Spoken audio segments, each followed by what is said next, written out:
The Greatest Rescue, 11th Airborne Division's epic raid on Los Baños by the Fat Electrician. The biggest airborne mission of all time is Operation Market Garden, when over 41,000 Allied paratroopers jumped into the Netherlands. The most famous airborne operation of all time is probably the jump into Normandy for D-Day, but the most perfect and textbook example of what an airborne operation could and should be is one that you've probably never even heard of. Interesting. I'm ready. Today we're talking about the only airborne division assigned to the Pacific theater of World War II, the 11th Airborne, and their incredible raid on the Los Baños prison camp. And we're going to get to it right after a word from our sponsor. This video is brought to you by Delete Me. Finally. Okay, I need you to go a mile away and put an apple on your head so I have an alibi for this. Nicholas. What? Rude. All right, I'm going to go do my nails since we're switching roles today. Hell yeah. Why are you leaving your gun on the couch? That way it's a tax write-off. You'd know that if you knew how to do my job. That's the one. He could do his job better.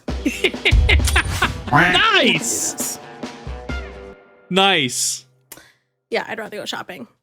Nick! I'm doing your job!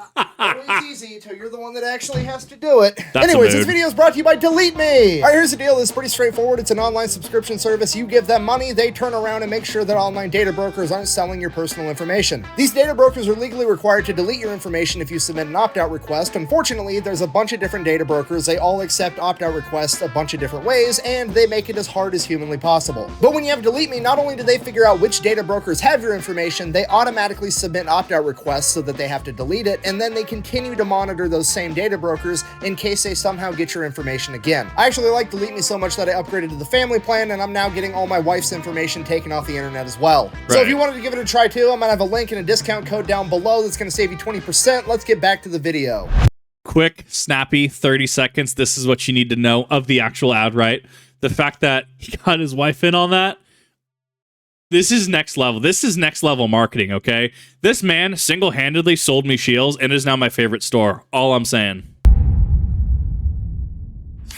All right, important background info. December 7th, 1941, the Japanese commit the ultimate sin of fucking with America's boats when they attacked Pearl Harbor. Most Right. people are familiar with this. However, most people don't realize that immediately after the attack on Pearl Harbor, the Japanese launched attacks all throughout the Pacific. Among the many places attacked was the Philippines, which, if you don't know, at this point in time was an American colony that America had acquired after the Spanish-American War in 1898. So because of that, there's both American and Filipino military there. However, there simply isn't enough of them, and they are completely overrun by the Japanese military. After several weeks, it becomes very clear to the U.S. military and the Filipino government that they are probably not going to be able to defend the capital of Manila from the Japanese if it comes to that. So they have two options. They can A, decide to fight it out there anyways and make it as painful as possible to the Japanese, make them fight block by block, brick by brick, house by house, Right. building by building, and make it a horrific, bloody affair. Or B, they can agree to simply leave Manila intact completely, declaring it an open city and allowing the Japanese to take it over without a fight, hopefully preserving the city and as many civilians as possible, which is exactly what they decide to do on December 26th, 1941. Okay, but You have to understand, the Japanese military in World War II, like Imperial Japan, was, for all intents and purposes, built different.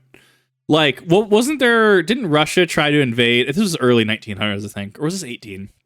There's a story of Russia trying to invade Japan, and I think they were outnumbered 100-1, and Japan just repelled the invasion. They just repelled that invading force.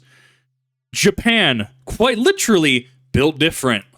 here's the problem with that. Remember, the Philippines is an American colony, and Manila is the big, beautiful city capital. So because of that, there's a ton of Americans that live there, most of which are just living there in some temporary professional capacity. There's doctors, teachers, nurses, diplomats, business people. There's also a bunch of representation from the Catholic Church, and a lot of the priests and nuns happen to be American. Regardless, there is a ton of American citizens that are left behind in Manila when the Japanese take over. Because of this, the Japanese decide that they're going to take the local college, Santo Tomas University. They are going to convert it into an internment camp and stick all of the Americans inside of it. While the Americans did make up the majority of the camp, there were some British, French, Polish, people from Spain, Mexico, Canada, pretty much any other person that the Japanese could look at and go, hey, you're not from here, and they stuck him in Santo Tomas as well. So that's horrible news, and the only kind of silver lining they have is that these are not POWs, these are civilian internees, which the Japanese looked at a little bit different. You see, the Japanese still believed in this Bushido code of honor, where if you surrendered on the battlefield, you basically forfeit your human rights, and you were subhuman, and they could do whatever they wanted to you. They looked at civilian internees a little bit different. These weren't warriors that surrendered on the battlefield and had lost their honor. This was primarily elderly men, women, and children.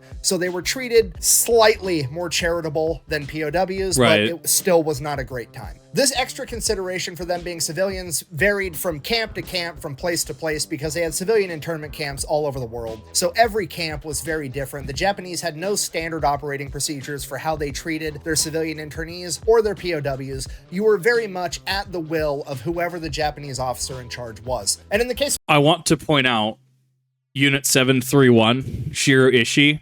Yeah, that was a thing. It wasn't just Germany making camps in World War II. And unironically, it also didn't stop at World War II. Because remember, we did have, all but in a slightly different vein, we did have Japanese camps in the US. And I've pointed this out to a few history teachers that just, they didn't like talking about the subject. That, yeah, like, hey, so why don't we learn about this more in history? And I think that has to do with just education curriculum. There's only so much they can talk about in a given semester, right? Totally get it. But no, camps, as it turns out, have just kind of been and I'm meaning this from the just bare bones number standpoint, right? Just we're throwing out ethics for this specific thing. Camps have been an efficient way of corralling people or groups of people for a very long time. Now, throwing ethics back into this, it's atrocious what happens in these.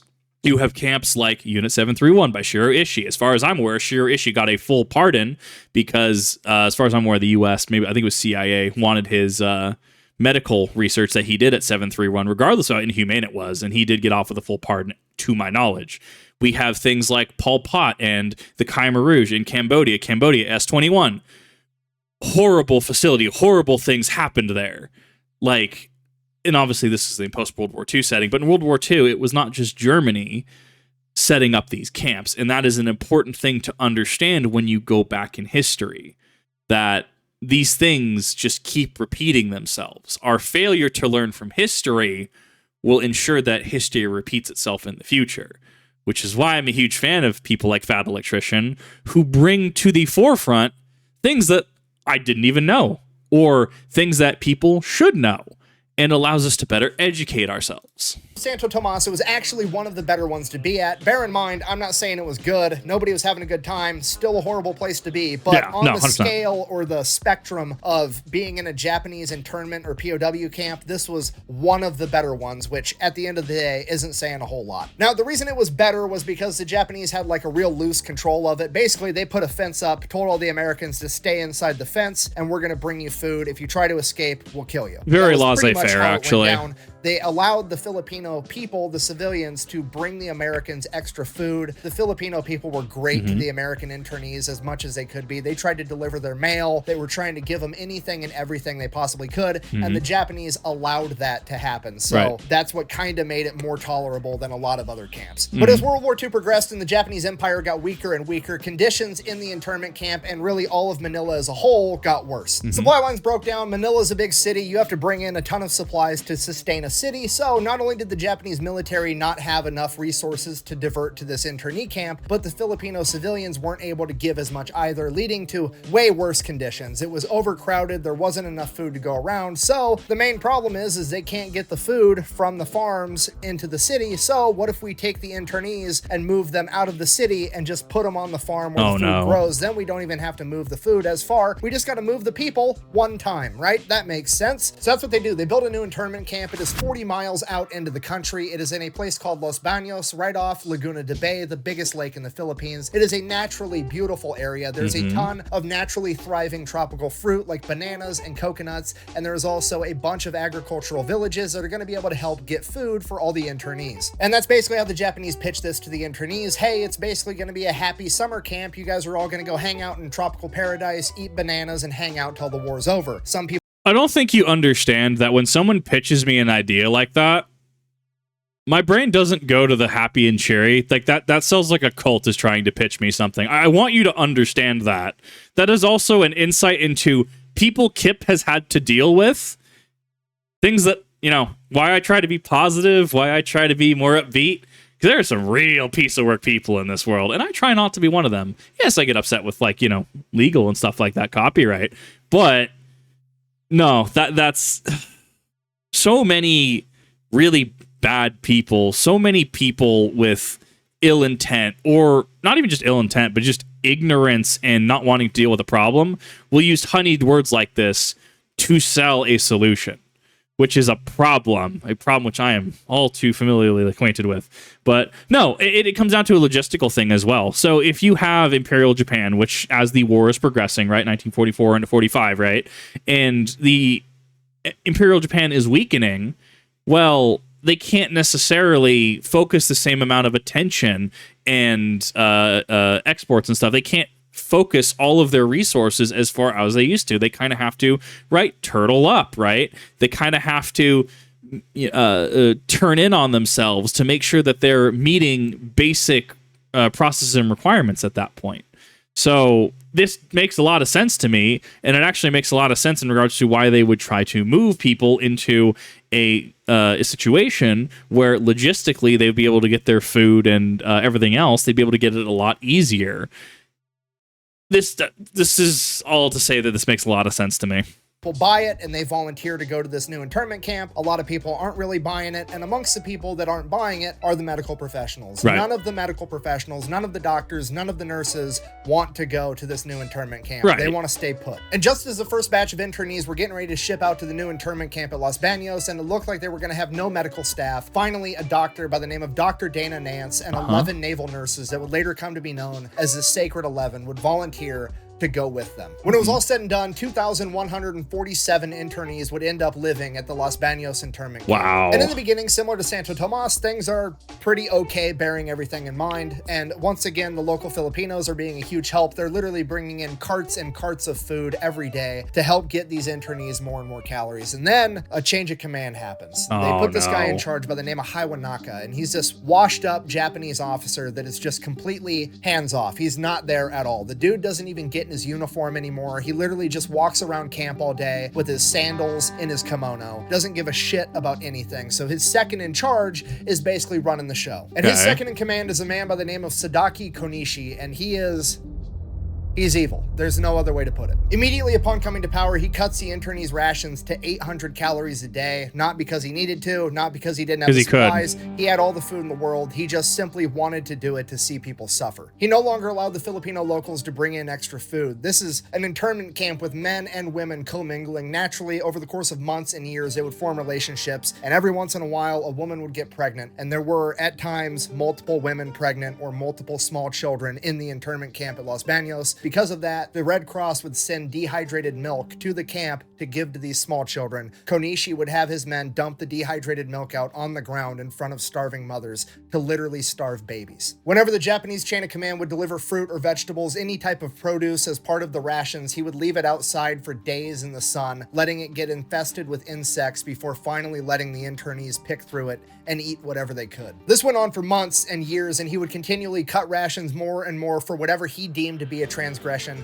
until the internees were eating only 400 calories a day. And as if starving thousands of people wasn't bad enough, Konishi would constantly taunt them the entire time, never letting them forget that the only reason they were in this condition was because he said so. On one occasion, he told the men that he had 100-pound bags of rice in a storage building across camp, and that they could have it if the men would carry it over to the barracks and they could cook it and eat it. So the men that had been starving and lost a third of their body weight go across camp, carry 100-pound bags of rice into the rest of the camp for the women and the children and themselves to finally be able to eat, only for Konishi to tell them that he had changed his mind and that they needed to take the rice back or he would shoot them. And then they took the rice back and locked it away. Over time, all of the internees began starving to death and showing symptoms related to it, whether it be parasites from eating things they shouldn't be eating, a malnutrition disease known as beriberi, dysentery, or scurvy. Dr. Nance and the Sacred 11 were doing everything they could to help everybody, but ultimately, they too were starving to death. There's a lot of different accounts of how bad it got at Los Baños, but the one that stands out the most is when a Catholic priest told everybody that the only way to get out of this now was with the help of God, and that they all needed to pray. And one of the nuns there said that if they were going to get out of this alive, God was going to have to send the angels to come get them. God bless the U.S. military.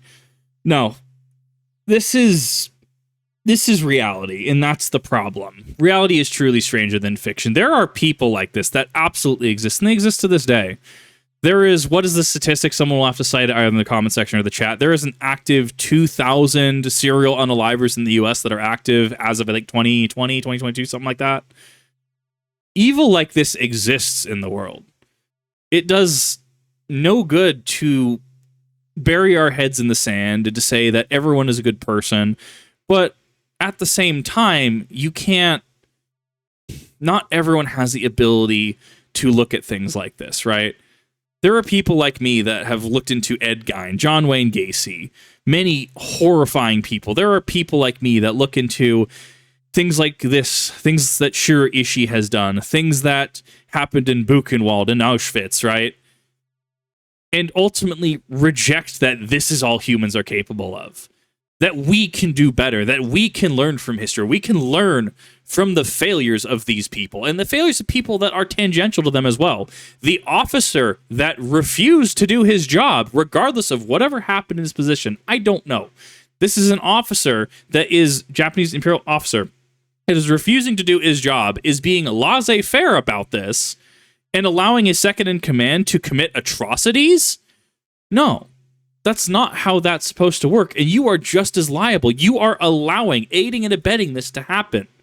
There is true evil in the world, and it is up to each and every one of us, each and every day, to accept it, to just say, you know, there's nothing we can do about it, or to reject that this is the best that humanity can do.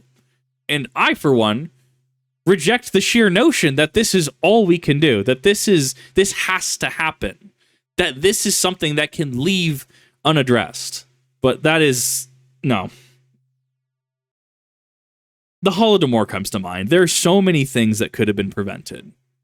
So many things, so many people that could have gone differently. They could have done different things. People didn't have to suffer. People didn't have to go through this. These were choices they made.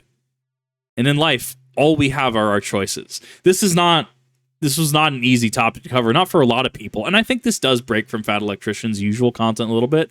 But I like that he's done this, and I like that he's covering history that needs to be remembered. I didn't know about this. I know about things like the Holodomor, S-21, right?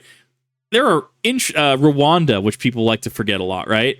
And in understanding this, there are definitely blank spots in my history and current event knowledge, right? And so now understanding this, I can add this to the list of required reading if somebody tries to, you know, I don't know, be history revisionists. If they try to deny history happened, that we have evidence that this happened and this needs to not be a thing. I could tangent for hours on the nature of humanity, but I will save you that because I'm trying very hard not to 3x this video. So thank you, Fat Electrician, for bringing up a very serious point in history, one that I did not know of, and I'm sure many people will be educated on, and many people will be able to cite as, this is not okay, this happened, this is an atrocity. February 1943, 1 month before Los Baños would receive its first internees, the United States military activated a new unit, the 11th Airborne Division, aka the Angels. And just for the record, that's not me trying to be cute calling them the Angels because it makes my story go good. That's their actual nickname. Nice. They got it for a completely different reason from anything to do with Los Baños. So the training of the 11th Airborne Division is extremely important, and that is because General Eisenhower is not impressed with how airborne units have performed in North Africa and Sicily so far. Interesting, and he really? thinks that airborne divisions just don't need to exist anymore. No division-sized element of airborne should be a thing. He doesn't think it's effective. We don't need them. Another general that he respects and that he actually went to West Point with and is known for his entire career by the name of Major General Swing disagrees, and he volunteers to go back and train the 11th Airborne to show how effective an airborne division can be. So Major... What a hot take for a general to have. we just don't need airborne divisions anymore. What a hot take. What are you precedenting this on? And there could be something within the conflicts mentioned that could have led credence to that. I don't know. What a strange take, at least from me, a civilian standpoint.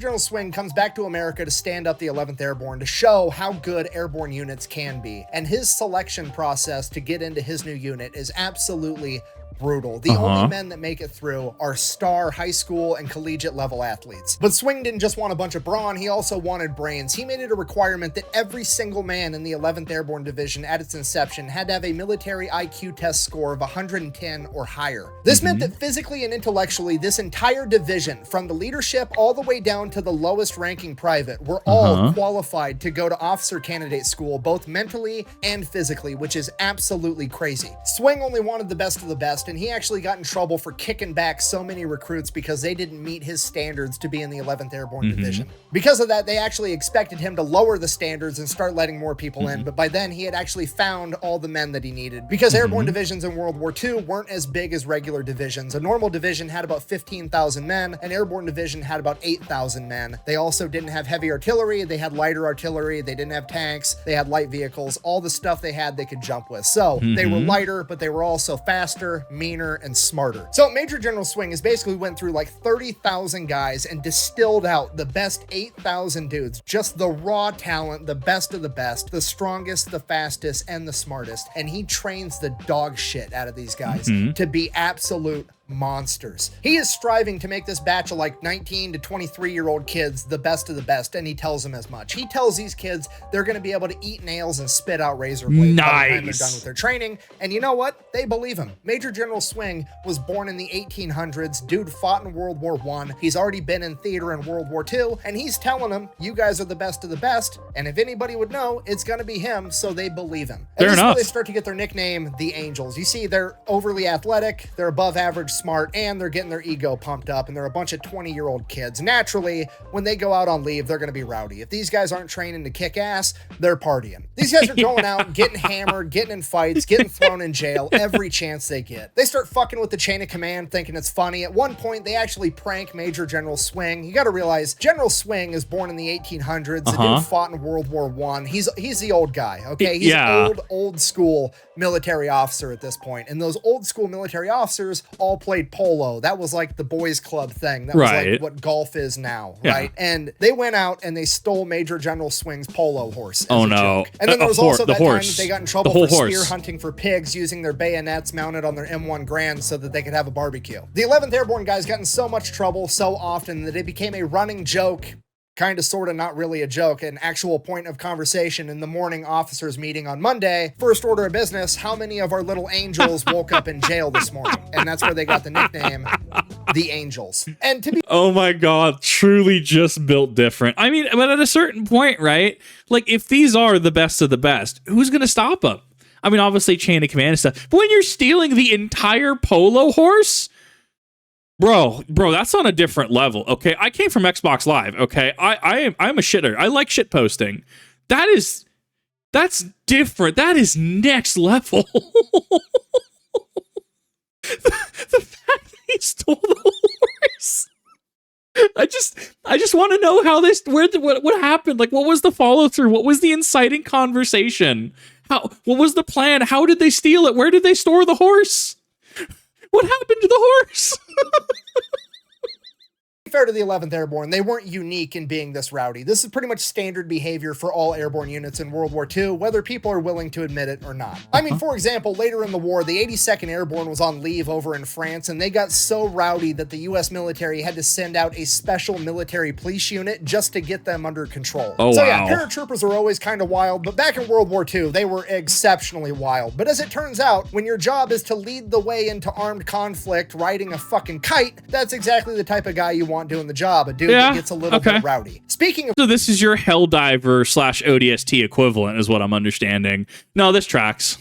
kite that does actually kind of make the 11th Airborne a little bit unique, because you could argue that they are the most airborne unit of World War II, and that is because Major General Swing made every single man in the 11th Airborne Division double certified in both parachute and glider infantry. Wow, Everyone knows what parachute infantry is. We've all seen Saving Private Ryan. We've all seen Band of Brothers. It's the guys that jump out of a plane with a parachute, right? That's makes easy. sense. What a lot of people have never seen before is a military glider, and I have no idea why. If I had to guess, I would assume it's because it's hard to replicate for Hollywood inside of a movie, but they were real and they're absolutely badass. It's basically a giant kite that looks like a plane that a C-47 literally tows behind it into the battlefield. So the C-47's got a bunch of paratroopers jumping out of the side of it, and it's also towing a giant plane-sized kite that's capable of carrying like 3,700 pounds and a bunch of guys inside of it. And then as the paratroopers jump out, the gliders detach at this rope, and then they glide the rest of the way into the country, land this plane. Okay, side note, unpopular opinion, this is the most gangster vehicle of World War II, okay? You know who I don't want to have to get in a fight with? The guy that shows up for military training to partake in the biggest war the world has ever seen, and when everybody else is like, oh, I want to drive a Sherman tank, I want to serve on a battleship, I want to drive an Amtrak, and this motherfucker's showing up like, fuck it, I want to drive a kite into battle 12 hours before everybody else and be surrounded by the enemy. Fuck that. Sorry. Okay, like, was there not the guy in World War II that literally went into battle with an actual Scottish claymore? Like, just to understand the evolution of warfare, like, there's a reason we don't wear plate armor anymore. As much as I love it, God, I love my plate armor. It's so good. I love it. Like, there's a reason that just warfare and equipment have developed in the way that they have. To just spit in the face of that and just go into battle with a sword? Just like, nah, I don't need my 1911, don't need anything, just sword? Bro, like, that's one of those that, like, everyone just, like, stops, they blink, they acknowledge the situation, and, like, my shit's about to get rocked. Like, that man is on a completely different level. Exact same energy from that, right? Like, yeah, no, I mean, everyone's seen a tank. We've even seen the war tractor, right? But now you have this dude just showing up in a kite, and you're just like, I'm sorry, they did what? Nah, these guys are built different. I don't want anything to do with that. No, I'm about to get rocked by everyone that comes out of that. Like, oh, next level. If I had to guess why more movies don't have this, I don't think the cool factor could be there. If I had to really just spitball a prediction, it kind of goes along the lines of, you know, everyone knows about parachutes, and you see them dropping down. You can see the parachute rip. You can have a very, very emotional scene there. You can have a very involved scene there, one with a lot of tension, right? And, oh, well, if this parachute goes out, he's just down, versus the most gangsta shit ever, pulling a kite by this plane. You know, I think it might make the tension a little less. That's me just spitballing. I just don't think it would have the same impact from a cinematography standpoint. Getting sidetracked. The point I'm trying to get to is A, gliders exist and they're cool, in case you didn't know that, and B, Major General Swing makes the entire 11th Airborne Division cross-train on both. So every single man in his division can both jump out of a plane with a parachute or be towed behind a plane in a giant kite with 3,000 pounds of shit in it, which no other airborne division was doing at the time. You were either a parachute guy or you were a kite guy. So the 11th Airborne Division gets done with their training by December of 1943, and now it's time to show Eisenhower what's up. So they set up this big war game, mock mission, whatever you want to call it, known as the Knollwood Maneuver, where the 11th Airborne Division is supposed to capture an airfield. Now remember, a lot of the leadership is trying to get rid of airborne divisions. They want to prove how ineffective that this is. So this is not going to be an easy mission. Okay? In order to succeed, they have to capture 13 objectives all at the same time, secure an area to land the rest of the division, capture the entire airfield, hold it for a certain amount of time, and then also be able to evacuate casualties as they go. Like, this mission has to go perfect. Right. And that's exactly what happens. The 11th Airborne Division on the first wave drops in 4,800 guys using 200 C-47s and over 200 gliders. They absolutely crush this mission. At this Right. point, Major General Swing and the rest of the high-ranking military officers that are kind of rooting for the airborne divisions look over at Eisenhower like a bunch of kids looking at Dad, asking if they can keep the stray dog they just found. Like, Dad, can we keep him? Look at how fucking awesome these guys are, please.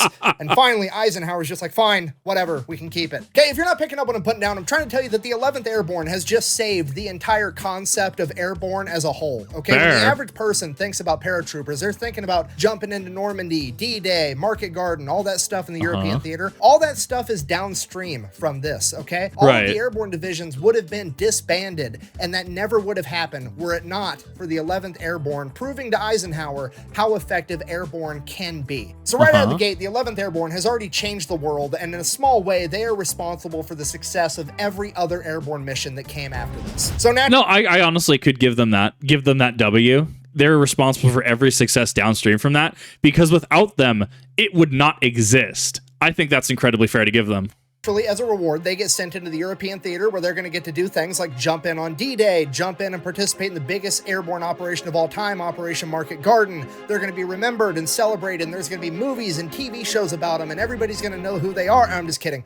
They get the distinct honor of getting sent in as the only airborne division to go into the Pacific theater, and most people have absolutely no idea who they are, and they're never talked about ever. But we're fixing that shit today. So they make their way into the Pacific Theater, and the first place they wind up is in New Guinea, and unfortunately at this point in time there's a little bit of a lull in the combat because the US military is gearing up for the invasion of Leyte, and until then the 11th Airborne is just kind of in New Guinea, and they're tasked with basically unloading cargo ships at this big dock to help with the war effort because there's really no asses to be kicked right now. Now the 11th Airborne guys are not very happy about this. You gotta remember, the bunch of 20-year-old young men been training their ass off for the past year to get ready to go into a fight, had their ego pumped up by their chain of command, and now they finally make it into war, and their job is to unload a bunch of cargo ships. They're pretty disappointed. So I mean, but that's the unsung part of wars. It's not all about being on the front lines, not all about being your proverbial snipers, not all about being making these logistical and tactical commands, right?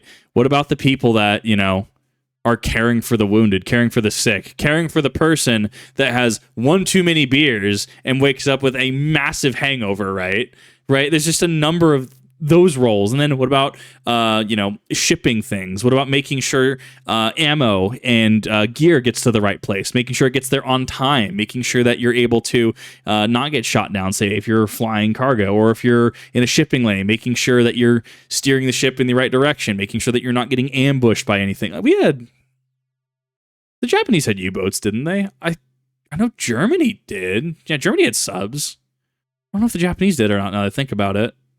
Assuming but you get what I'm saying, right? These are the unsung heroes, in a sense, of the back end of the war.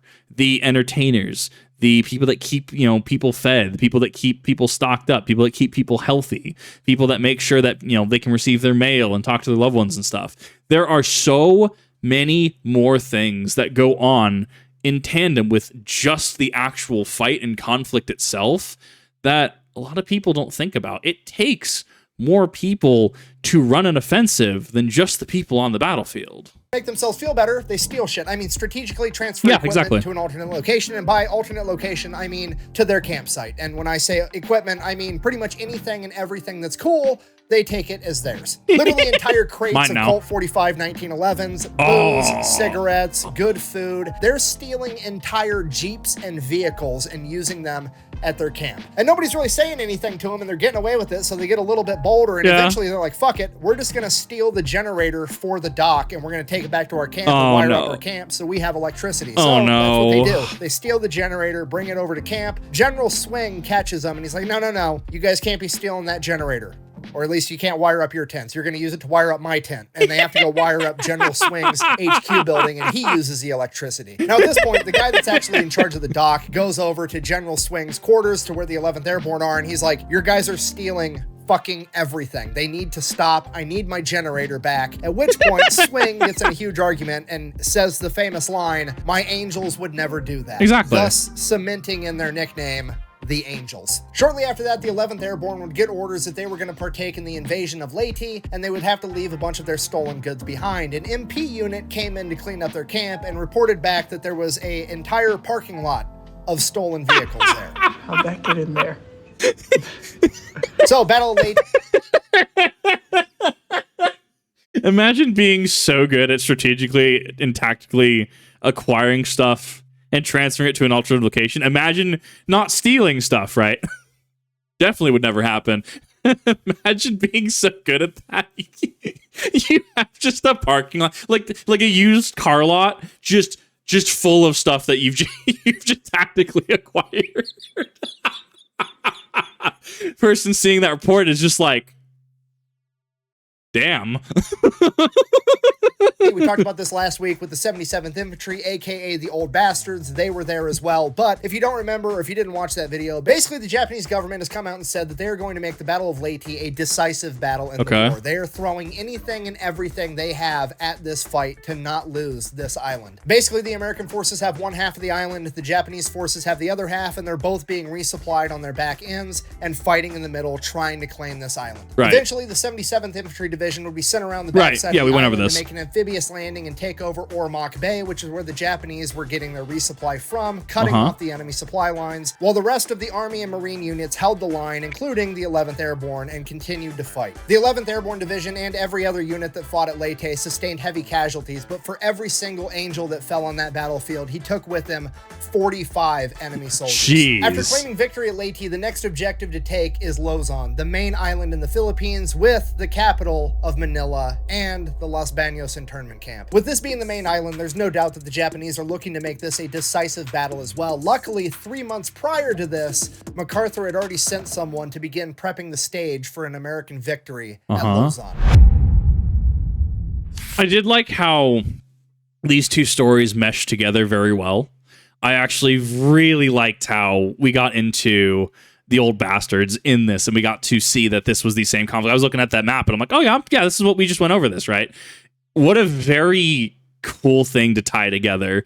And honestly, I actually really like that this same conflict, this same really theater, in my opinion, the Pacific Theater is incredibly just underrated is not the word I'm going for, but it's not pushed as heavily as the European theater, in my opinion. And there's a lot the Pacific Theater really did, though. So seeing kind of multiple angles going into this conflict and then seeing the after effect of that is very fascinating. It allows you to, as the viewer, as the learner, as someone coming into this video, it allows you to kind of seep yourself into this conflict a little bit to understand the different parts and different things that go into and around this to make it what it was. I actually really like this, the way that he's going through this kind of not really chronologically, right? But things adjacent to this and kind of tying it into this. Now, rewind like 5 months prior to the Battle of Leyte, MacArthur is still headquartered back in Australia, and he finds out that there are a bunch of guerrilla groups all over the Philippines, especially on the main island of Luzon. Now, these guerrilla fighting units kind of operated like gangs. Each one had their own little chunk of territory, and they all weren't very friendly with one another because they were all kind of competing with one another to get aid from the U.S. military to be able to fight the Japanese better. So they were very disorganized, but some units were much more organized than others. So General MacArthur figures that if he can send somebody in there to help organize the guerrillas and then get them more supplies and more weapons, they'll be softening up the Japanese from the inside, so by the time the U.S. forces reach Luzon, it won't be as hard of a fight as it needs to be. So he starts taking volunteers, starts poking around. Finally, he figures out the guy that he wants to send in, and it's this badass major by the name of Jay Vanderpool. I've heard that name. So he takes Vanderpool, sends him off to do a bunch of training in like how to set up long-range communication, how to set up communication networks, basically the quick and dirty on how to be a fucking spy. So that training takes about 2 months. We are now 3 months away from the Battle of Leyte, and Jay and a couple of other guys are now going to get snuck into Luzon by submarine and dropped off on the island. They have one person they can link up with for a connection, but basically their standing orders are, and I quote, "Do what will best further the Allied cause. Signed, General MacArthur." Oh no. That is effectively the same as writing a blank check. Oh no. Literally the top dog of the U.S. military. The only person with more authority than General MacArthur at this point is the President of the United States, okay? This dude's orders are basically the golden ticket, the blank check of do whatever you want, just be a menace to the enemy. So first order of business, he finds out who the best guerrillas on Luzon are, and it's this group called Hunters ROTC. It's ran by a bunch of ex-Filipino army guys that are actually coordinating their men like an actual military. They have a chain of command, they have order, they actually do military tactics. They are conducting legitimate guerrilla warfare, and they are fucking good. They've got 2,500 men, and they are a gigantic pain in the Japanese ass. So Jay needs to get linked up with them, get them more organized, and get them more supplies, more guns, more ammo, more food, more water, what is more that? everything. He needs to hook That's a these carbine, guys right? up so they can be an even bigger pain in the ass. The problem is they're like 60 miles away on the other side of the island, and Jay is like a 5'10" white guy. All the other white people have been thrown in internment camps, and on top of that, he's wearing a U.S. military uniform. The odds of him making it 60 miles through enemy territory on this island,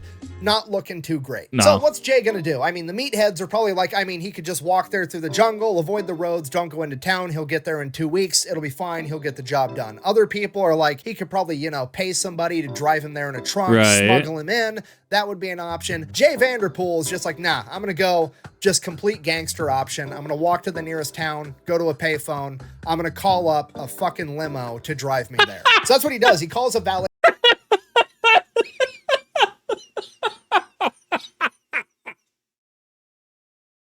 Oh, this man is built different, built correctly. Service, and some fancy black SUV comes pulling up, and they're like, cool, give me a ride 60 miles away to wherever the Hunter ROTC people are. And the limo driver, SUV driver, whatever you want to call him, taxi driver, is like, I don't want to give you Americans a ride. If the Japanese catch me, they're going to kill me. At which point Vanderpool and his guys are like, look, this SUV is taking me to where I need to go. You can take this stack of cash and give me your car, or you can take this stack of cash, you can drive me there, drop me off, and then you can keep your car. Either way, this SUV is taking me to where I'm going. Are you driving or not? So, look, this car is gonna do. It's gonna do what we need it to. You can either have the cash and the car, or you can have the cash and we have the car. We have this. We will take this car. You drive a hard bargain. The driver's like, fine, I'll do it. They drive all the way there. They pass through multiple Japanese checkpoints. Because it's such a fancy vehicle, the Japanese don't even bother to stop them. They just salute and wave them through, assuming that it's somebody important. It is fucking so stupid that it's genius all at the same time. It's incredible. It is. That is absolutely incredible. But we literally have jobs that do this, where people will try to just test and break into security through firms and stuff. Like if I were to say, walk into a bank and I had a very pressed, I had a very well ironed, very presentable suit on. Maybe I had some, maybe not go full on shades, right? But I was maybe having an attaché style briefcase, something like that. And I spoke with authority. I spoke calmly. I knew what I was talking about, right? Yes. Well, I'm actually maybe go the extra mile, have the handcuff on the briefcase. Just like, look, I'm here to meet with your manager. Oh, well, manager, look. You don't want to know what my time has been spent doing. I need to meet with your manager. This is going to happen, right? That gets you into more places than it should. And it's terrifying and hilarious at the same time. Incredible that it worked. It's the funniest fucking part of this story. So this happens multiple times, and they make it all the way to the village where Hunter's ROTC is located. And when they get out, the leadership of Hunter's ROTC just sees Americans in American military uniforms getting out of like this dope black SUV 60 miles inland into enemy territory. So the guerrilla leaders are thinking like, oh shit, these guys are gangster as fuck.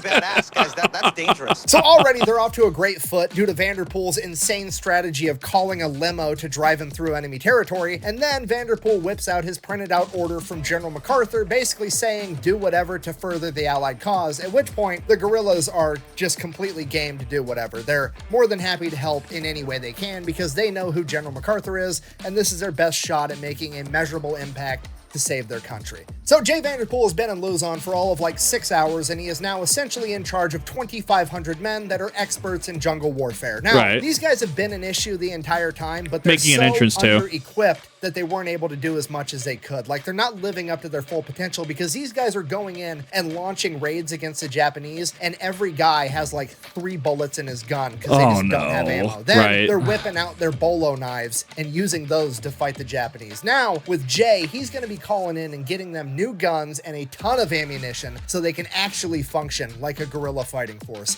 And they are going to get escalated from an issue to a fucking problem for the Japanese. Real quick. Then over the course of the next 3 months, while the 11th Airborne is in New Guinea and fighting in Leyte, Vanderpool is in Luzon, getting his guerrilla network even bigger. He's getting more guerrilla units to cooperate with him, and he's getting them guns and ammo as well. And he builds this entire command structure that he calls the GGC, the General Guerrilla Command. And then he teaches all of them how to gather intel, spy on the Japanese, and send long-range communications. So now, not only is his guerrilla fighting force a guerrilla fighting force, but they're doubling as a spy network as well. In the span of 3 months, Jay Vanderpool has essentially turned himself into the guerrilla warlord of the Philippines. So fast forward January 9th. I don't think you like this is so cool to me. Like that as a whole job of just going into a foreign area, you are setting up the entire network is so appealing to me.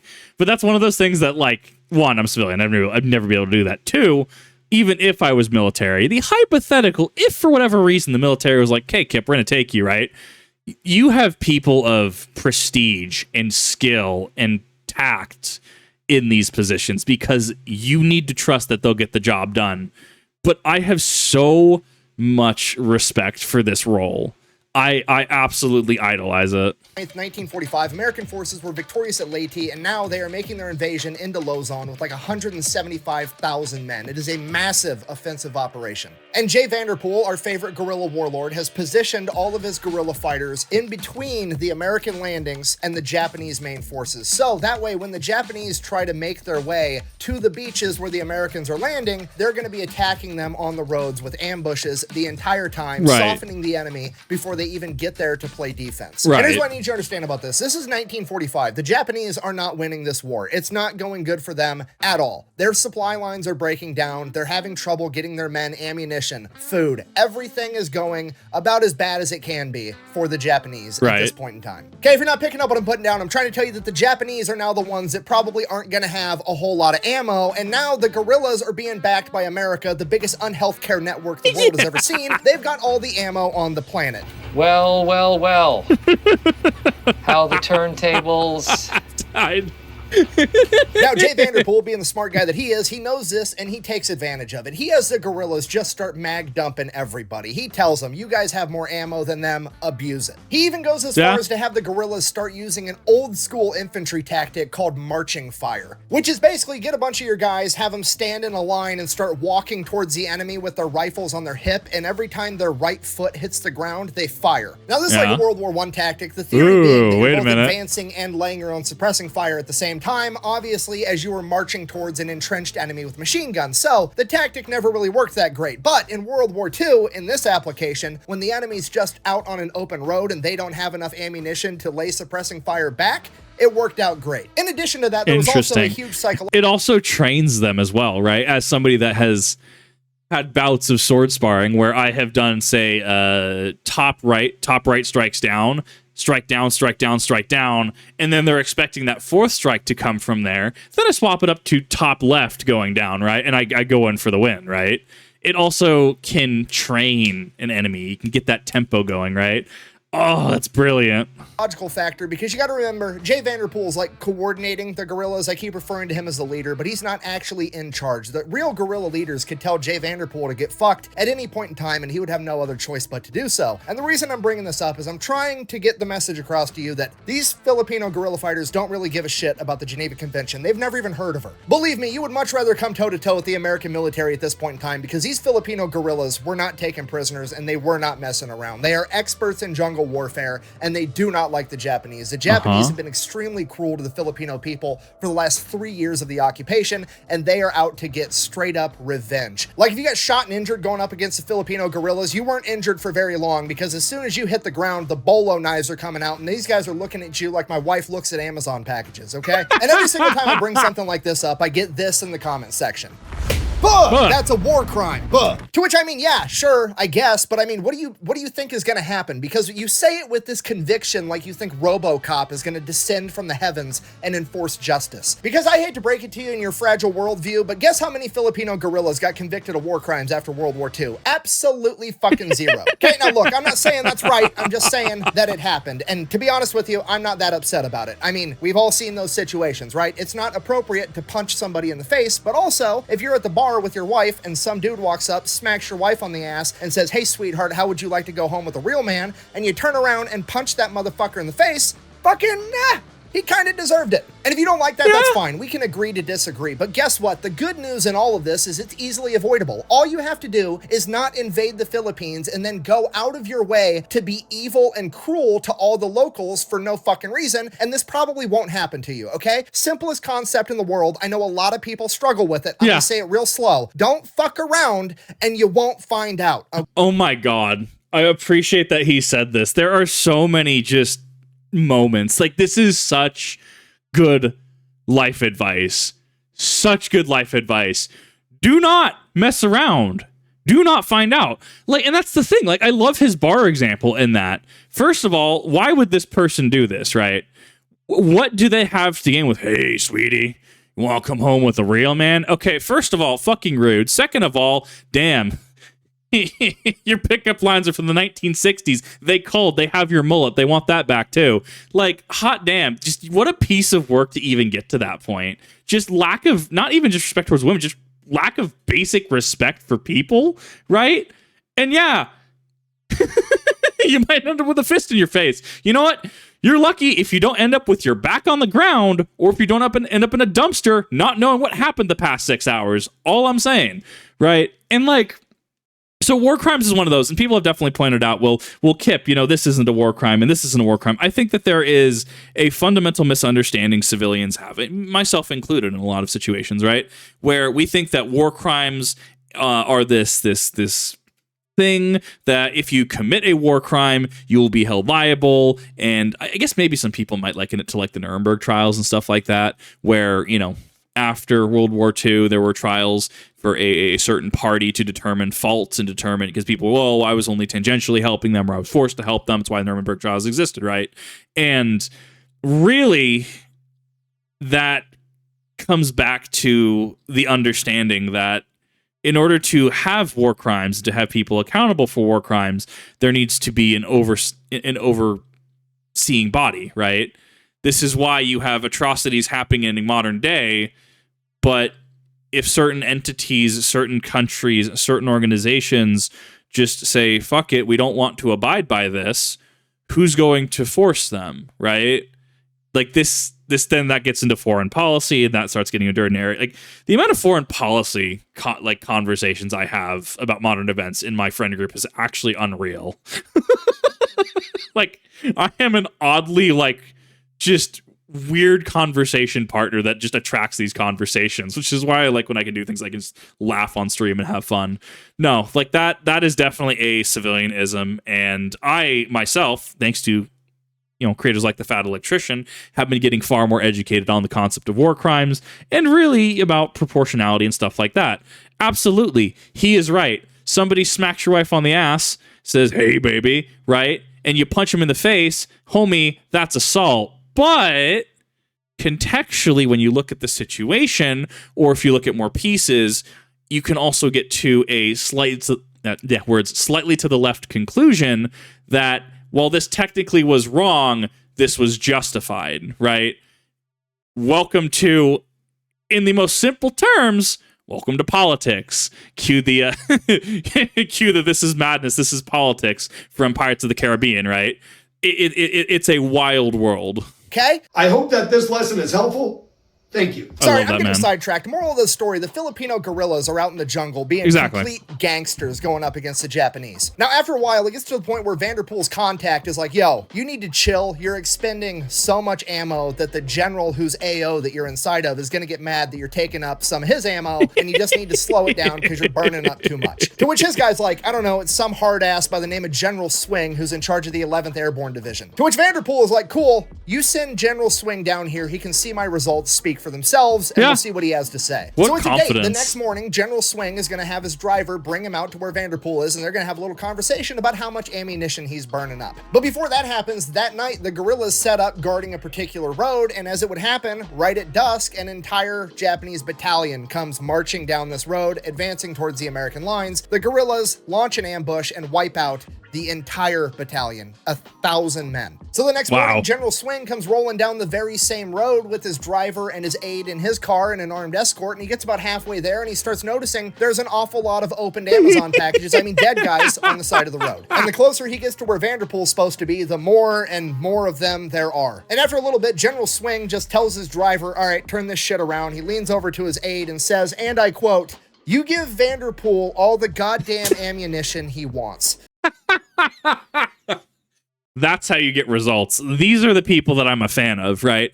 And in my personal life, I mean, there's been people that, talk about things, and I've been in jobs where people talk about things. All we do is talk. Okay, look, y'all don't maybe need a meeting every single goddamn day if we know what we're doing, okay? Let the results speak for themselves. This is a man. His results speak for themselves. He is so confident in his work that's fine. Send him my way. But that's fine. Do it. And then he comes, he's like, I've seen enough. No, just this man gets all the ammunition he wants. Absolute respect.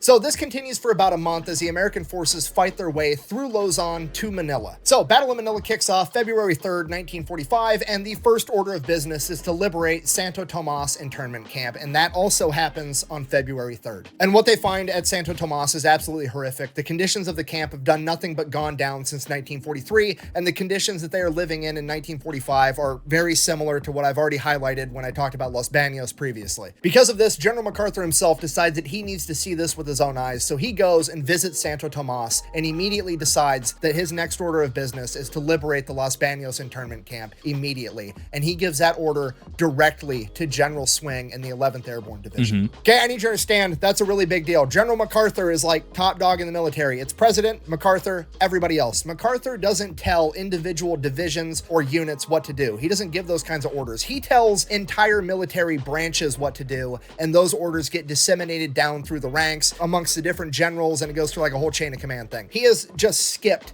several rungs of the command structure to give this order directly to General Swing, which speaks volumes as to what MacArthur thinks of the 11th Airborne, because he thinks that they are the exact people for the job, and he doesn't want the chain of command to fuck that up. So while the 11th Airborne Division is actively fighting in Manila, they are also beginning to make preparations to somehow rescue an internment camp that is 40 miles away. So right out of the gate, Vanderpool sends a bunch of guerrillas over to Los Baños. They're going to be living in the jungle 24/7, keeping an eye and keeping tabs on the internment camp and reporting back any intel they have. In addition to that, the guerrillas also have standing orders to make an emergency attack and try to save as many internees as possible if they need to. The reason for that is because there's a pretty big and pretty legitimate concern that if the Japanese are going to abandon that internment camp, that they would try to execute all the prisoners first. And in the unfortunate event of that happening, the guerrillas have the orders to attack and try to save as many people as possible. Now, with the planning of this mission... So this could serve a dual purpose, right? I mean, we're no stranger to scorched earth tactics, right? We have, multiple entities, organizations, armies try to invade, say, I don't know, Russia over the past centuries, right? And, what do they do, right? World War II Russia, the Soviet Union, technically. What did they do? Scorched earth tactic. We're going to just, burn all our outposts and stuff. And, oh, man, it's almost like the Germans are freezing because... they tried to invade literal winter country. Like, we've seen this before. But this also serves a dual purpose, not only as a scorched earth tactic, but in the the sense of assets, physical assets, but also assets in prisoners of war, citizenry kept there, right? Where if they were to, say, execute them, well, I mean...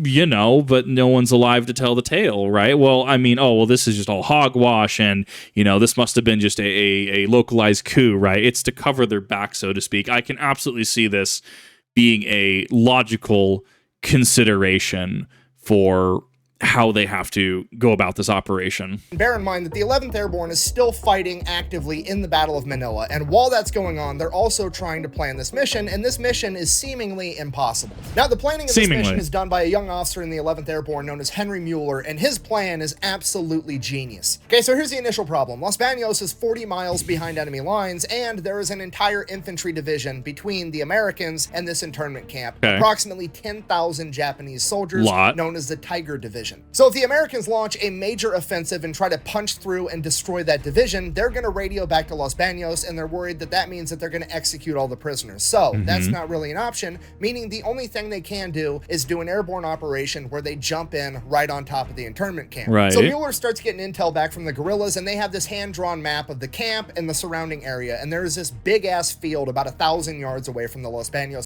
Honestly, never underestimate your scouts. The fact that you can have scouts go in and do this, my buddy being a former scout, never underestimate scouts. I have immense respect for them. Internment camp, and it is big enough for them to be able to land an entire company of paratroopers there. But you still have the issue of the C-47s have to fly overhead. The company has to jump out of the planes, float down, land, get their shit together, and run as fast as they can 1,000 yards, get into the internment camp, and stop the guards. So they figure that at best, that's going to be about 15 minutes from the moment the paratroopers jump out of the plane to the moment that they're able to land, ditch their parachutes, grab their guns, and full assholes and elbows sprint all the way to the internment camp. That is still too long. That is 15 minutes where the Japanese have the opportunity to shoot as many people as possible. Exactly, they have retaliation. Solution, they're going to send in the 11th Airborne Division's recon platoon, which is like 11th Airborne Division is already above average. The recon platoon is their best guys on top of it. They're going to send in their recon platoon. They're going to link up with 800 guerrilla fighters, and they are going to be sitting right outside of Los Baños. And the second the C-47s fly overhead, they're going to launch an attack, and they're going to fight the guards in the internment camp, meaning that the guards are going to have to take up all their time fighting them as opposed to executing prisoners,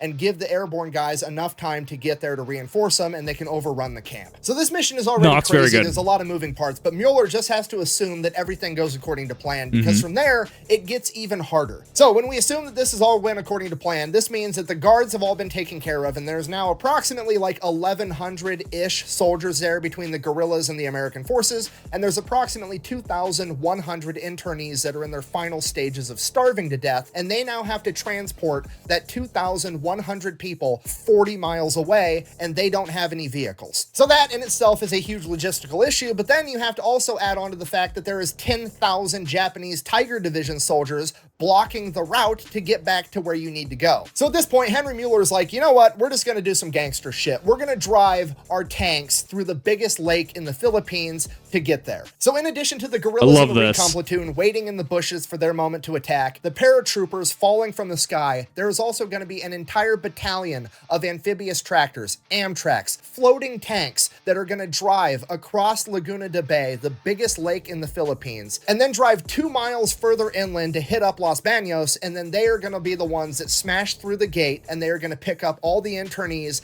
and drive them back across the lake into friendly territory. It's genius. The only problem at this point is that they don't have enough Amtraks to be able to load up everybody at the internment camp. So when the Amtraks do show up in Los Baños, they're going to load up all the kids, all the women, and the men that are the sickest and unable to walk the 2 miles to Laguna de Bay. Then the Amtraks are going to take off, drive/sail all the way back across the biggest lake of the Philippines, drop people off, turn around, head back across it again to go pick up everybody else. And that's the problem, because while they're waiting with their backs to a giant body of water, that infantry division, the Tiger Division of 10,000 angry Japanese soldiers, are going to have time to make it back to the internment camp, track them down, and presumably slaughter everybody, because they're not going to stand a chance. It would be 10-1, and these guys are going to be showing up with tanks, mortars, and artillery. So in order to address that, they're going to build up a massive American force right on the front line, directly in front of this Japanese Tiger Division, effectively forcing them to have a Mexican standoff with the American division. And this is going to put the Japanese leadership in the position of like, I know that there's a prison raid going on directly behind me, but if I turn around to address it, this entire American army is going to kick my ass. So there. And that's the thing to understand about this is it's not like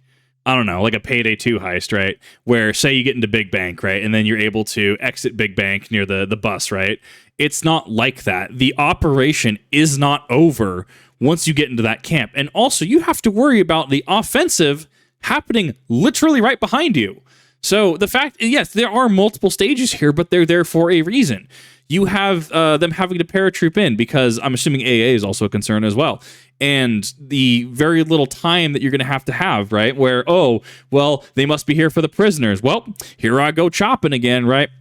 And that's why you have to have the guerrilla offensive around there, right? I mean, you could argue maybe the guerrillas could close in, right? They could try and liberate the camp themselves, but I don't know if that's going to have the desired effect. I think that also leaves a lot up to chance. Therefore, okay, what about extraction? Okay, just because you get in the camp, just because you take control of the camp, you know, even if the camp is still hot, right? Let's say the Imperial Japanese forces there, let's say they hold out for a significant period of time, or they fight harder, because remember, at this point in time, they're losing the war. So if they fight harder than you're expecting, it's going to eat up more time that they can mount an effective counterattack, more time that, you know, people from the offensive in front of you, they can turn around, they can come back to this camp.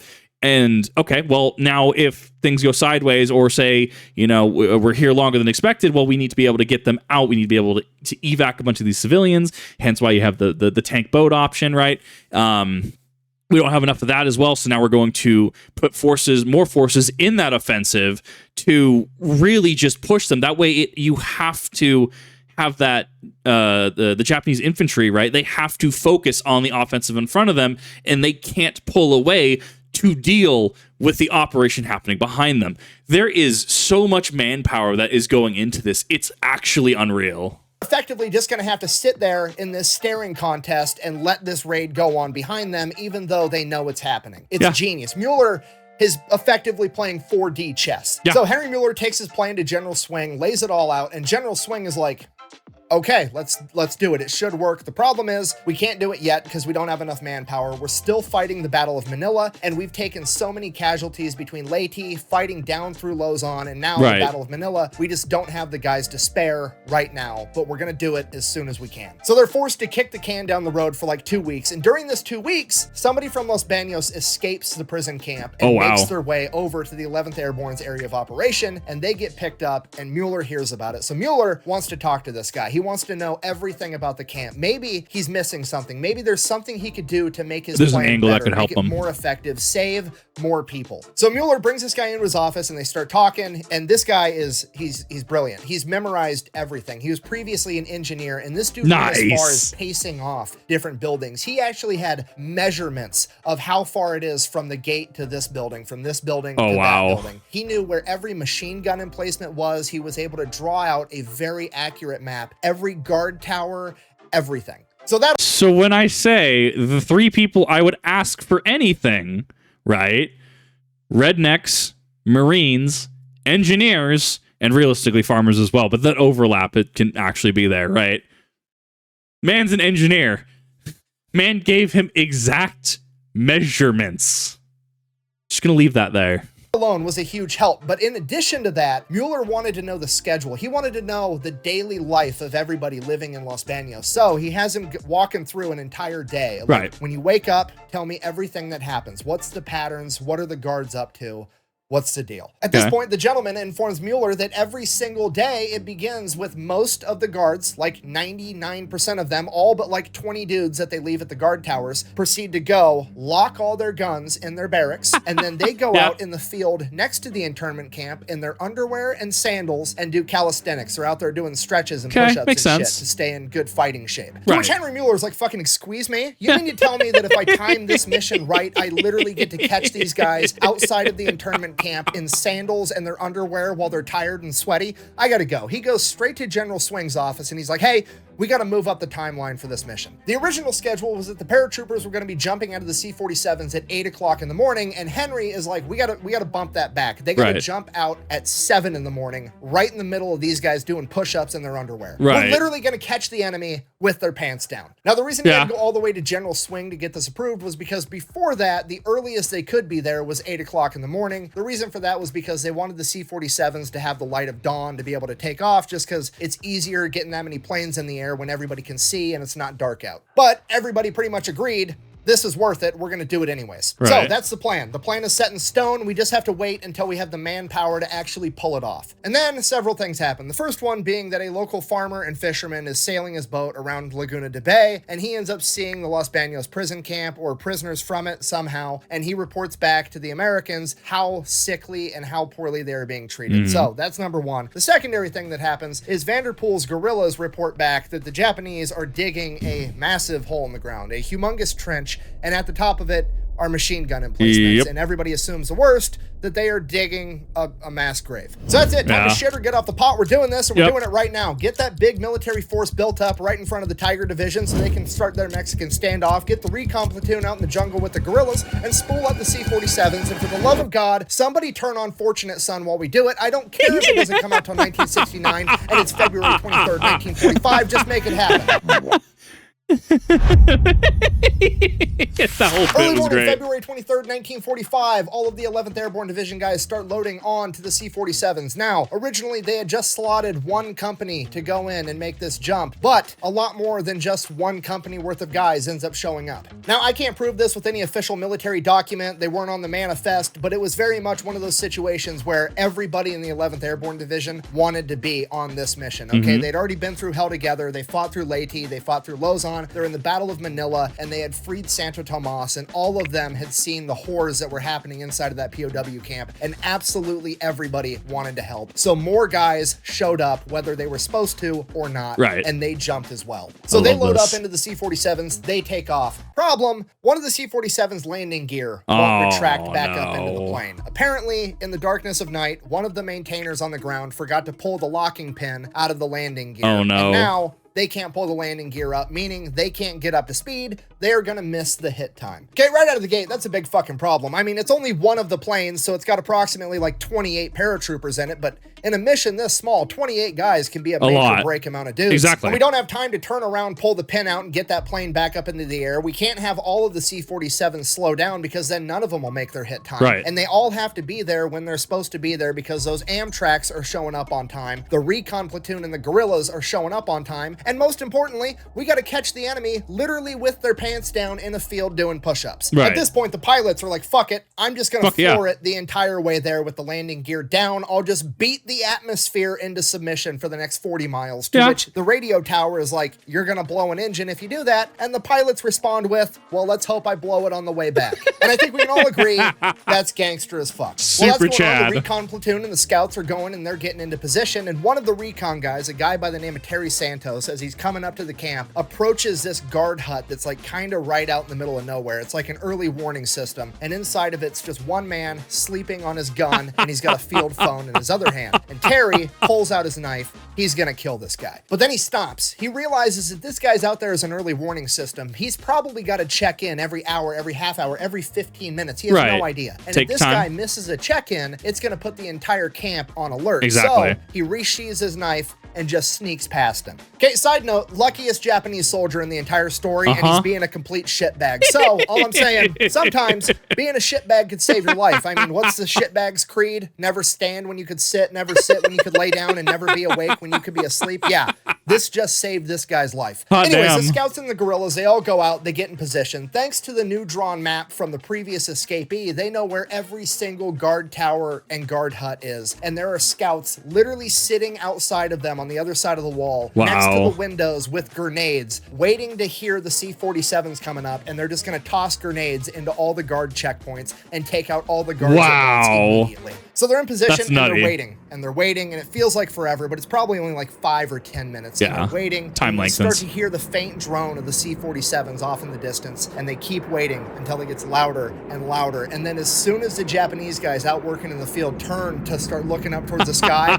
they attack. Every guard hut on the ground gets a grenade through the window. Every guard tower gets raked with machine gun fire. Terry Santos runs in, and the barracks that has all the guns inside of it, and he throws white phosphorus grenades Oh, no. inside, lighting the entire building on fire. so that they can't even retrieve their guns if they wanted to. Wow. Another scout runs up to the commandant's office where the man in charge is supposed to be, and the only Japanese man in there runs and jumps out the window of the second-story building, and allegedly the scout shoots him out of midair with his Colt 45. Nice. Some of the guards try to fight, the paratroopers show up, and all in all, this entire affair is quick, violent, and over, with somewhere between 70 and 80 of the Japanese guards being killed in action, and the remainder of them fled off into the wood line in their underwear and sandals. So it's going perfect. Everything is gone 100% according to plan. So Next far. thing you know, the Amtraks drive right through the front gate. They roll up. Their guys get out. They start trying to help load people into the Amtraks so they can all get out of there. And here's where things go off the rails. You see, what they didn't anticipate in this plan was a lack of cooperation from all the internees. And to be fair, they're not trying to be difficult. They don't want to not cooperate, but they don't realize the gravity of the situation. In their mind, you gotta remember, they're starving, they're hungry, they've lived here for the past 3 years, this is their home. Right. They think that the Americans have come to save them, and they are now behind friendly lines. No. They don't realize that they're 40 miles deep behind enemy lines, and that there's an army of 10,000 Japanese soldiers coming to potentially kill them at any moment. And the army guys don't exactly have time to explain that to 2,100 people, so they're kind of sitting over there like, guys, I need you to get on the Amtraks right now. And they're like running back to the barracks like, oh, let me go pack my bags real quick. No, we don't have time for any of that shit. It's chaos. It's a complete shit show. There's 2,100 starving people running around trying to pack their bags. There's people coming out of the barracks with furniture and mattresses and shit. The paratroopers are 100% just channeling that dad energy of like trying to get mom and the kids out of the movie theater, into the car, sit down, buckle up, shut up, so I can get us out of this parking lot to beat all the traffic out of I here. hate They're that. channeling that energy. And finally, they're like, no, we're not bringing any of this shit. The clothes on your back and you get on the Amtrak. We have to leave right now. And they're like, fuck it. They take white phosphorus grenades and they go and they light all the buildings on fire so that people have to get out of them, because they need all of these people to fucking leave now. And amidst all the chaos, there's this famous interaction where this young woman in her 20s that's been in this internment camp the entire time comes up to one of the biggest, best looking paratroopers there and is like, are you a Marine? And he's like, no, I'm a paratrooper, like trying to be Mr. Big Badass, right? And she's like, oh, all the time I've spent here in this internment camp, I've always dreamed about being rescued by a Marine, which is just the ultimate cherry on top of this shit Sunday. Like, hey, sorry things aren't going that great at this moment. Also, don't know if it helps. Just wanted you to know that I would rather bang a Marine. Got him. In addition to that, Oh God, they are. Oh, that's a burn. Oh my God, I didn't know the interaction existed. My life is different now after this. Oh my God, that's savage. Well, so this is the difference between military and civilians, right? The military comes in, and yes, they have foreknowledge, right? They have information that these civilians don't. But look, we gotta be snappy. We gotta be quick. We gotta get you going. We have to go, right? Where a lot of these civilians, oh, well, I need to get my mattress. I need to get my furniture. I need to pack, right? And from that civilian standpoint, you can understand that, you know, they're a little placated. They're a little like, they don't understand that gravity of that situation. In a situation like this, okay, we're gonna go. We'll figure that out later. Okay, like you gotta go, and that is just a difference in just the training and just the way civilians can function. As a civilian myself, right? Like I understand both sides of this. I can empathize with both sides of this argument. And it just showcases that just because an operation is going smoothly, the moment you get certain civilians involved, it can just turn into an absolute shit show.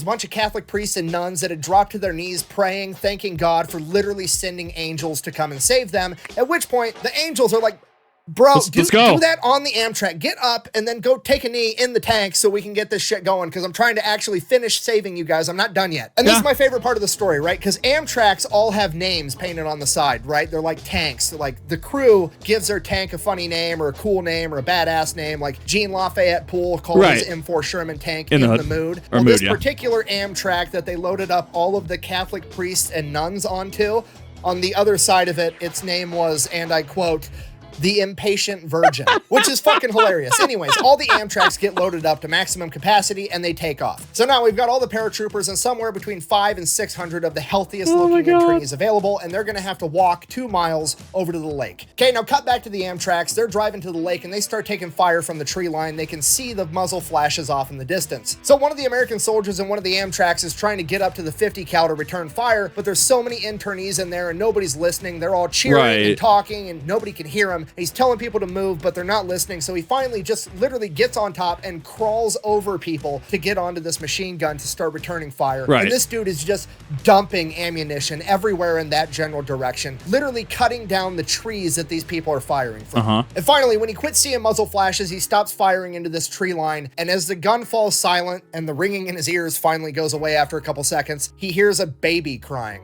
And he looks down and there's an internee woman that was obviously starving to death, and she was holding a 3-day-old baby named Lois. And the baby was crying because one of the hot brass casings from the 50 caliber machine gun had fallen down and burnt this little 3-day-old baby's face. And this American soldier's name was Dwight Clark, felt like the biggest piece of shit on the planet because he had just burnt this little baby's face with a brass casing. But as sad as that is, everything works out as best as it possibly could, because they get all of the internees across the lake, drop them off, turn back around, go pick up everybody else and bring them back safely. They got every single internee in Los Baños out of that camp. Nice. Okay, worth mentioning, prior to this mission, the chain of command always sets parameters as to what's going to deem this mission a success. And this mission being successful was if they were going to be able to liberate 1/3 of the internees. Oh, wow. And they got everybody. All of them. Unfortunately, not everybody would get a happily ever after. No, that is a... I like the depth that went into. That was a very good part of just going into the operation, but going into the factors that were working against them in the operation before, but once you get into there, like, you understand it. You can understand that people who are starving and have suffered horrible treatment for the past 3 years understand that, like, oh, thank you for saving us. And there's the whole, we need to cheer and to celebrate, but it makes their job harder to be able to extract them. And I mean, is this saying that everyone needs military training? Is this saying that everybody needs to be this hardened person that I don't think so. I mean, I think that, it's fine to be a civilian. It's fine to be military. Like, it's working together that can pose a challenge when one side, in this case, the civilians, right, doesn't understand the military aspect of it and needing to go. Well, why are you burning this? Well, because we need to go. Okay, we got people, we got things to do. We need to get out of here, right? And then that leads into the Japanese returning fire from the tree line, right? There was enough time that they were able to gather their bearings, gather equipment from somewhere, and they were able to start suppressing fire on the Amtraks, right? And that turns the situation even more volatile. In a situation like this, in any conflict, especially in conflict with, firearms and stuff, right, where things are moving at lightning speed, it becomes very, very easy for a situation to turn on its head super quick. And they blew out of the water the success parameters. Every single person got saved. And like, I understand, like, he's going to feel like a piece of shit, right? Just, brass casing burning this baby's face. However, he did return fire and made sure that no one was gunned down by the opposition in the tree line, right?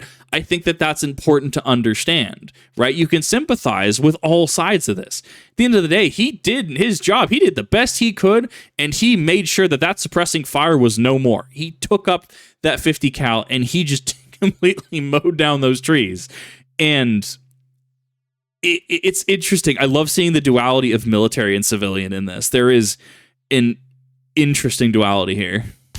Among the Japanese soldiers that escaped in the first attack was Sadaki Konishi. He fled, made his way back to the Tiger Division, at which point, later on in the coming days, he would convince the leadership of the Tiger Division to go back to the internment camp, and there was one village that was adjacent to it, and for whatever reason, he decided that that village should pay the price for his embarrassment, because apparently they would have had something to do with it, surely, even though they really didn't. More or less, the entire village was burnt to the ground and they killed everyone for the crime of simply existing near the site of their embarrassment, even though they had nothing to do with it. About a week later, American forces would win the Battle of Manila and they would continue to advance southward towards Los Baños where they had previously been, and the 11th Airborne and the rest of the Allied forces would come face to face and see what the Japanese had done to that village because of their success during the Los Baños prison raid. For this, Sadaki Kanishi was captured, tried, and sentenced to death by hanging in 1949, which, unpopular opinion, seems like far too quick of a death for somebody that is that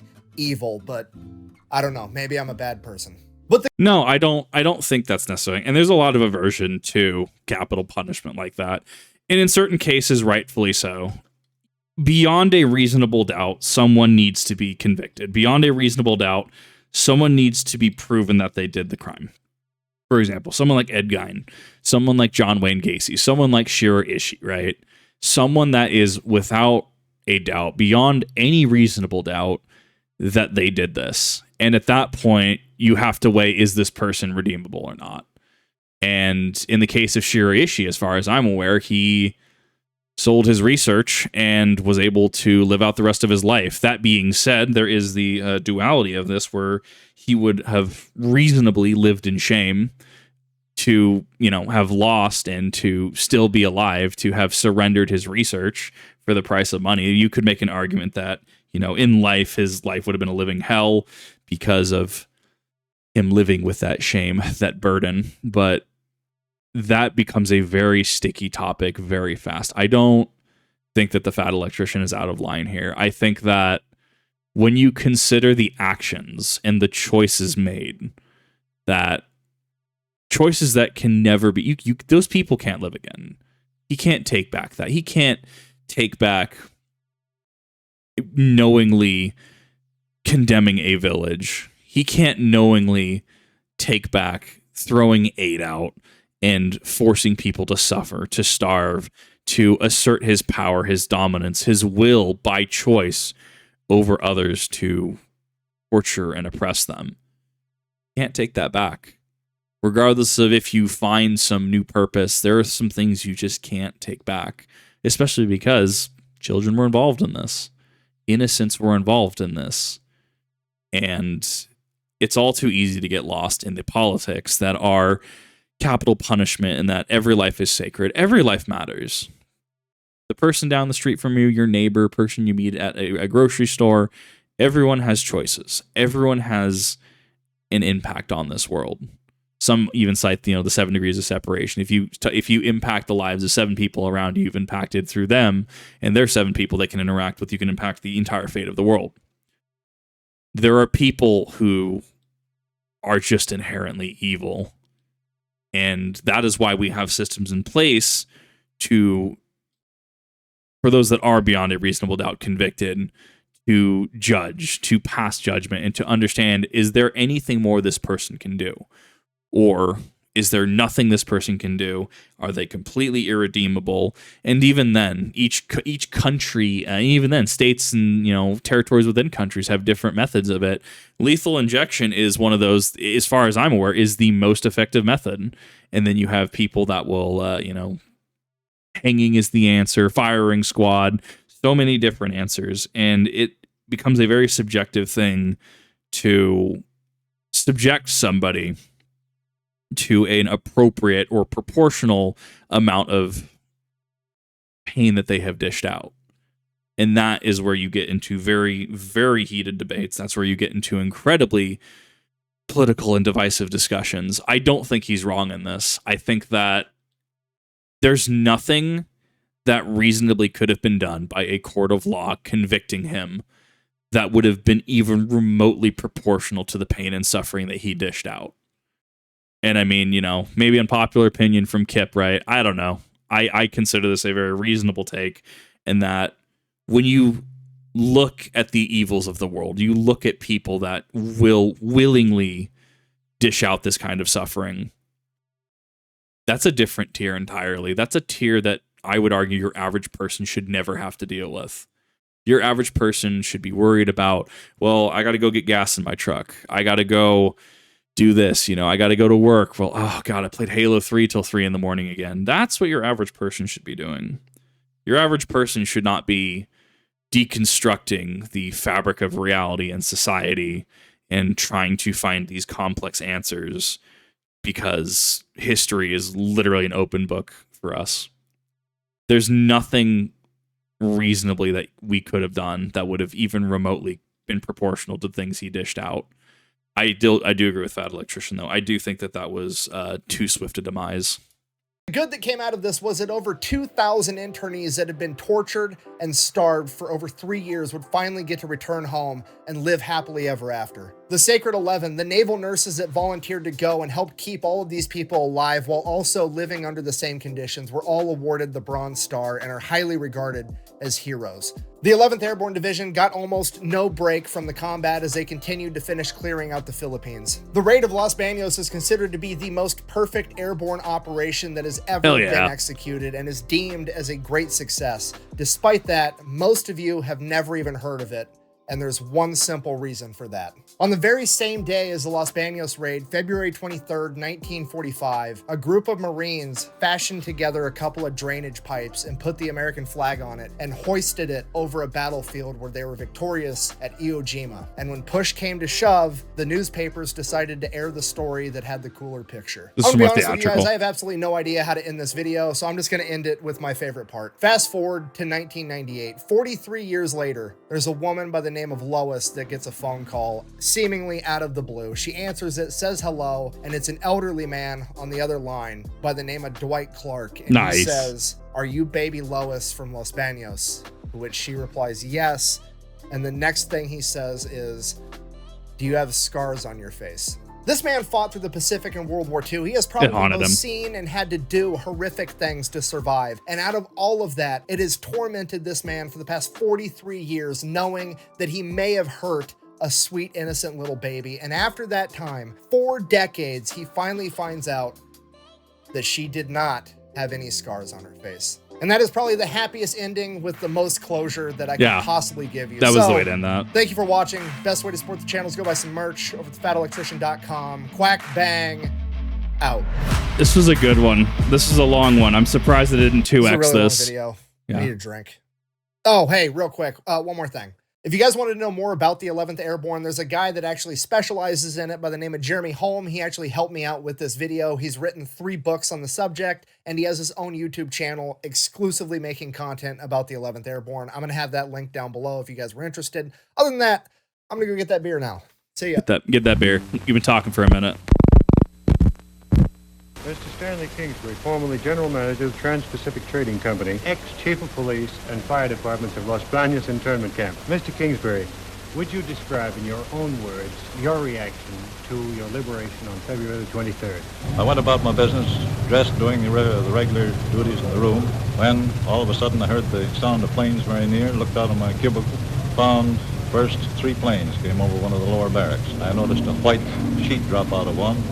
I'd read a great deal about parachutes. I'd never seen them so near me before. All of a sudden, the 9 planes were letting these parachutes out. It just seems that the air was filled with them. At that time, shooting began. Japanese bullets were flying thick and fast. Things were pretty hot there for about a half, 3/4 of an hour.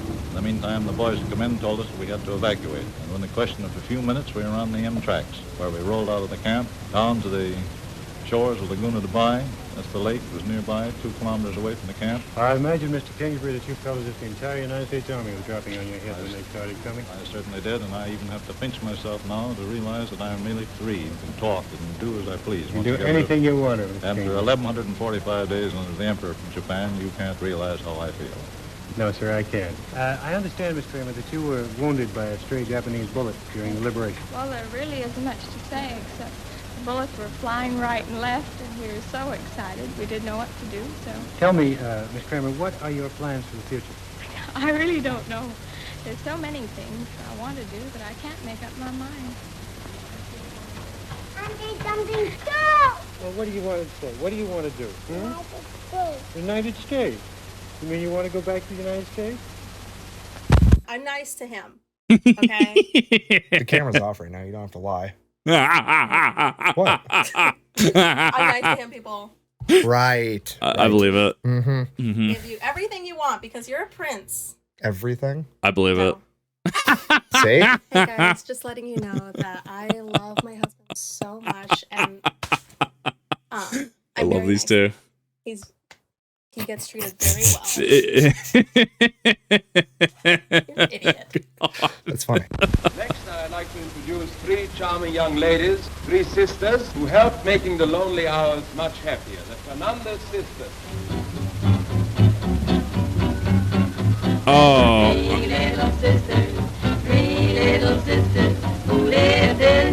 We're gonna see if YouTube, we have a claim and copyright this.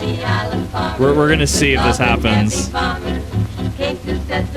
little bit of a hard cut, but I don't know how you really transition that out, honestly. The three little sisters were sent o'er the hills and far away to a place called Los Baños, por Dios por cuantos años, but that alas no one could say. I love this video. I'm actually surprised I didn't 2x this. I've been trying to streamline my pausing a little more. There were a couple hard pauses throughout this, so I do apologize about that. First order of business. Thank you, Fat Electrician, for putting out 1, such a long video, 2, such an informative video, and 3, putting out a video which has a lot of value. This is something that has definitely been overshadowed, definitely has been undertaught, something that is not as widely known as I feel it should be, and an excellent lesson in history, as well as how much planning goes into military operations, and as well as complications that can arise before and after the operation is launched. Thank you. If you have not checked out the Fat Electrician, what are you waiting for? You should go ahead and check out the Fat Electrician. In the description down below, you will see not only the Fat Electrician's channel, but you will also see the Fat Files channel. You will see the links in the description. I will also provide the link that the Fat Electrician has linked in his description as well. I definitely recommend that you go and check out all parties involved. This was an amazing piece of history to watch. And I know it got a little bit heavier at certain parts. Kip is one of those people that, I guess I'm third person. I'm one of those people that has very interesting conversations, we're going to put it that way, and I have greater understanding on other people, but I'm not by any means the expert, and there are still things that I do struggle to understand. So this is an amazing video, though. It showed the military side of things, it showed the civilian side of things, it set up the Los Baños prison very well, and then it went into the let's build up, the 11th. Why are they relevant? Why are both parties relevant? And they met about 3/4 of the way through the video. And regardless of whatever you are in life, whether you are military, whether you are civilian, whether you are judge, whether you're jury, whether you're executioner, there is a role that you have to play. And each and every day, regardless of what you're in, there are people that will have less than savory intent. You will have people that are an infinity of gray of morality. You will have people that are evil. You will have people that will do anything and everything that they can to get ahead and to harm other people. And rather than focus on the negative, acknowledge that stuff happens, acknowledge that these people exist, but don't let it ruin your life. That is for people like me and other people who study history and who want to make the world a better place in what ways we can, to reject the evils of the world, acknowledge they happen, and learn from history so that we may make a better future. So don't feel like you're obligated to be this big hero. Don't feel like you have to, each and every day, you have to just completely douse yourself in negativity and information and have this outlook that the world is bleak. It is okay to watch something, study something, research something like this, to understand what goes on, to understand and accept the reality that we are in and we have lived, and make your own cognizant choices from there. We all do have the power of choice each and every day. But I've rambled on long enough. I kind of apologize. I thought this was going to be 2 hours, so I do apologize about that. If it's not transformed enough, Fat Electrician, please let me know. I feel I could have gone a little bit longer. I am trying to streamline a little bit of my pausing and stuff. And thank you everyone for watching. I definitely do appreciate this. I know this has been a little bit of a longer one. A lot of heavy topics considered. Get up, stretch, take a break, do something for your mental health, all that fun stuff. And I'll see you in the next one.